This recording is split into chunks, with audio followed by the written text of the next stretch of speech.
রাজ্য তথা দেশ আরজিকর কাণ্ড নিয়ে উত্তাল। প্রতিবাদ মিছিল প্রত্যেক দিনেই কিন্তু আমরা দেখতে পাচ্ছি। আমরা কথা বলে নেব ফরেন্সিক এক্সপার্ট অরিন্দম চক্রবর্তীর সাথে। তিনি আমাদের এই গোটা ঘটনা, যে এই যে নির্যাতিতা হয়েছে, যে তার যে ময়নাতদন্ত একটা সোশ্যাল মিডিয়ায় ঘুরছে, বা একটা ময়নাতদন্ত রিপোর্ট কিন্তু পরিবারের তরফ থেকে কিন্তু পাওয়া হয়েছে। সেই জায়গায় দাঁড়িয়ে আমি এই অরিন্দমবাবুর সাথেই কথা বলবো, যে কতটা কি ঘটনা ঘটেছে, যে এক্সপার্ট তিনি গোটা বিষয়টাই আমাদের জানাবে। অরিন্দমবাবু নমস্কার। নমস্কার। সেভেন নিউজে আপনাকে স্বাগত। আপনি জানেন গোটা ঘটনাটা, যে নির্যাতিতা হয়েছে, কি বলবেন? আপনি তো রিপোর্টটা দেখেছেন।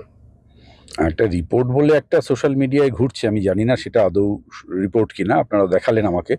তো যাই হোক, যদি সেটা রিপোর্ট বলে ধরে নিই, সেইটার বেসিসে আলোচনা করা যেতে পারে, তবে সেটাই সত্যিকারের পিএম রিপোর্ট কিনা আমি জানি না।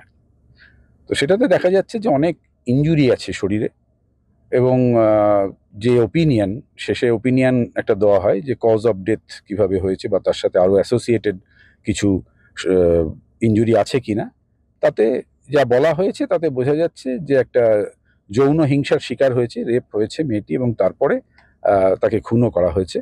এই মোটামুটি সেই রিপোর্টের মধ্যে যা বলা আছে। যে তার যৌনাঙ্গে আঘাতের চিহ্ন আছে, আঘাতের চিহ্ন আঘাতের আছে। চিহ্ন হচ্ছে 150 ml মতন সেন্ট পাওয়া গেছে। এটা কি ভাবে দেখছেন? না, এই যে 150 ml সিমেন্ট পাওয়া গেছে এইরকম বোধহয় সরাসরি বলে কিছু বলা আছে কিনা, আমি যা সোশ্যাল মিডিয়ায় লেখাটা যেটা দেখলাম। ঘুরছে। হ্যাঁ, আমাদের ব্যাপার কি হয়, প্রত্যেকটা অঙ্গের আমরা ওজন করি আলাদা করে। তো সেই ওজন করতে গিয়ে ওই ইউটেরাস, ওভারি এবং ফ্যালোপিয়ান টিউব, এই সমস্ত মিলিয়ে ওজন করলে একটা ওজন দাঁড়ায়। আমার মনে হচ্ছে ওজনটা দেখে যে এই সমস্ত জিনিসকে একসাথে নিয়ে ওজন করতে গিয়ে ওটা দাঁড়িয়েছে, কিন্তু বোধহয় একটু মিস ইন্টারপ্রিটেশন হয়েছে, ভুল বোঝাবুঝি হয়েছে কিছুটা। সেই কারণে ওই 150 মিলিগ্রাম পাওয়া গেছে বলে বাজারে, 150 গ্রাম পাওয়া গেছে বলে বাজারে ঘুরছে কথাটা, যেটা সোশ্যাল মিডিয়ায় ঘুরছে। সোশ্যাল মিডিয়ায় ঘুরছে, সেইটা মনে হচ্ছে না আমার যে সঠিক। এখন এটা তো আমি বললে হবে না, এটা যদি কোনো কনফিউশন হয় তাহলে যারা করেছেন তাদের কাছে আরেকবার জানতে আপনি তো চাইতে হবে। দীর্ঘ 8 বছর ধরে এই ফরেন্সিক ডিপার্টমেন্টে আছেন। সেই জায়গা দাঁড়িয়ে বহু আপনি পোস্টমর্টম আপনি করেছেন। সেই জায়গা দাঁড়িয়ে এই যে একটা বডি, বা এই যে নির্যাতিতার যে দেহ ময়নাতদন্ত হয়েছে, সেই জায়গা দাঁড়িয়ে কি মনে হচ্ছে, এটা কি এক ব্যক্তি না একাধিক ব্যক্তি কাজটা করা সম্ভব? একটি সুস্থ সবল মেয়ে এবং অন ডিউটি ডক্টর কথাটা আমি জোর দিয়ে বললাম এই জন্য, তার মানে তার উপর একটা রেসপন্সিবিলিটি থাকে। একটা ওয়ার্ড, দুটো ওয়ার্ড, একাধিক ওয়ার্ড সে চালাচ্ছে, মানে সব পেশেন্ট তার হাত আন্ডারে রয়েছে। যে কোনো সময় প্রয়োজন হলে তাকে ডাকা হবে, এবং তার দায়িত্ব হচ্ছে তার উপরে।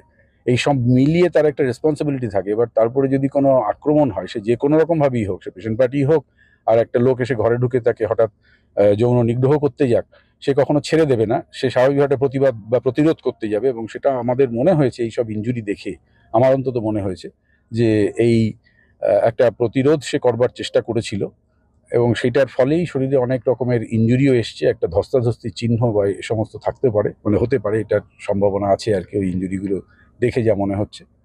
এটা ঘটেছে আর কি, এবং সেক্ষেত্রে আততায়ী একাধিক হওয়ার সম্ভাবনা তো আছেই। একটা রিপোর্টে যেটা দেখা যাচ্ছে, যে তার মাথায় একটা আঘাতের চিহ্ন পাওয়া যাচ্ছে, যেটা রিপোর্টে একটা সোশ্যাল মিডিয়ায় যেটা ঘুরছে। তাহলে কি আততায়ী নির্যাতিতাকে কি প্রথমেই মাথায় আঘাত করেছে, কি মনে হচ্ছে?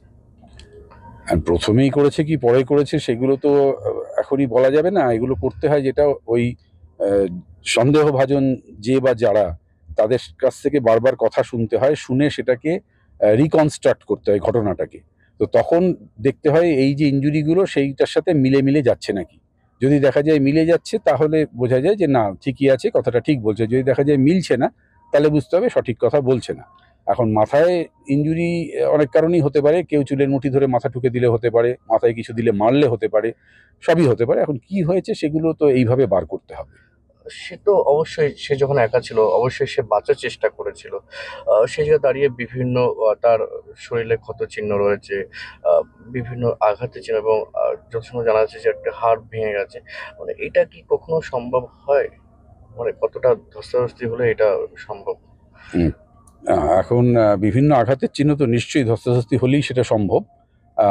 কিন্তু হাড় ভেঙে যাওয়া এক্ষেত্রে পাওয়া গেছে কি নেই আমি ঠিক জানি না। আপনি যে রিপোর্টটা আমাকে দেখালেন সেখানে সেরমভাবে কিছু স্পেসিফিক্যালি মেনশন করা নেই যে হাড় ভেঙেছে বা কিছু। এখন সেটা অন্য রিপোর্ট যেটা আছে যদি সেখানে থাকে, যদি সেটাই আসল রিপোর্ট আমি জানি না। তো এক্ষেত্রে কিছু হাড় ভাঙা তো আমরা দেখতে পাচ্ছি না সেরকম। তাহলে এই যে পুলিশ একজনকে গ্রেপ্তার করেছে এবং সিবিআই হাতে পরবর্তীতে তুলে দিয়েছে, তাহলে কি এই একজনই নাকি আরো মানুষ যুক্ত থাকতে পারে? এখনো পর্যন্ত সেটা তদন্ত সাপেক্ষ। অবশ্যই তদন্ত সাপেক্ষ, আমরা তো এখানে বসে বলতে পারবো না। তবে সম্ভাবনা তো থাকবেই যে একাধিক ব্যক্তি যুক্ত থাকার, এই সম্ভাবনাটার জন্যই তো তদন্ত। সেটা করে একটা জায়গায় পৌঁছতে হবে। ওই যে আবার আমি বললাম যে ব্যাপারটাকে রিকনস্ট্রাক্ট করতে হবে। যে বা যারা অভিযুক্ত তাদেরকে নিয়ে গিয়ে বলতে হবে কি কি ঘটেছিল, আপনি দেখান বা তুমি দেখাও। তো সে দেখাবে, তো দেখালে ওই ইনজুরিগুলো তার সাথে মিলিয়ে মিলিয়ে দেখতে হবে যে হ্যাঁ এই ইনজুরি এটার জন্য হতে পারে, এটার জন্য হতে পারে, এটার জন্য হতে পারে, এবং তাকেও জিজ্ঞেস করতে হবে। এইভাবে একটা জায়গায় আমরা দাঁড়াবার চেষ্টা করব, যার তদন্তকারী সংস্থা, যে হ্যাঁ যেটা বলছে সেটা ঠিকই আছে, তাহলে এটা এইভাবে হয়েছিল। আপনি তো বহু বছর এই ফরেন্সিক ডিপার্টমেন্টে রয়েছেন, এরকম কখনো আপনার অভিজ্ঞতা হয়েছে বা এরকম কখনো আপনি সাক্ষী থেকেছেন? একজন ডক্টর, সে অন ডিউটি অবস্থায় ছিল, তাকে এইভাবে নির্যাতন না, এবং তাকে এভাবে মারা। এরকম ডক্টর একজন অন ডিউটি আমি কোনোদিন শুনিও নি। আমাদের দেশে নার্স একজন অনেক আগে এরকম ঘটনা হয়েছিল, তাও তিনি মারা যাননি। তিনি ভেজিটেটিভ স্টেটে চলে গেছিলেন, জীবন মৃত হয়ে বহু বছর বেঁচেছিলেন। কিন্তু একজন অন ডিউটি ডক্টরকে এভাবে আক্রমণ করা, তাকে যৌন নিগ্রহ করা এবং তাকে শেষে হত্যা করা, এই আমি কোনোদিন শুনিনি। সত্যি কথা, সেদিন পর থেকে আমরা সবাই খুবই ব্যথিত আর কি। আপনিও চাইছেন যে নির্যাতিতার বিচার হোক? অবশ্যই, যত তাড়াতাড়ি হবে ততই ভালো। আমরা এত সময় কথা বলে নিলাম অরিন্দম বাবুর সাথে। তিনি তার যে এক্সপার্ট, অর্থাৎ ৮ বছরের যে অভিজ্ঞতা, সেখানে দাঁড়িয়ে কিন্তু আমাদের সাথে তিনি গোটা ঘটনাটাই কিন্তু শেয়ার করলেন। এখন দেখার বিষয়, নির্যাতিতা সে কত দ্রুত এর বিচার পায়। শান্তনু বিশ্বাস, 7 নিউজ। জয় হিন্দ।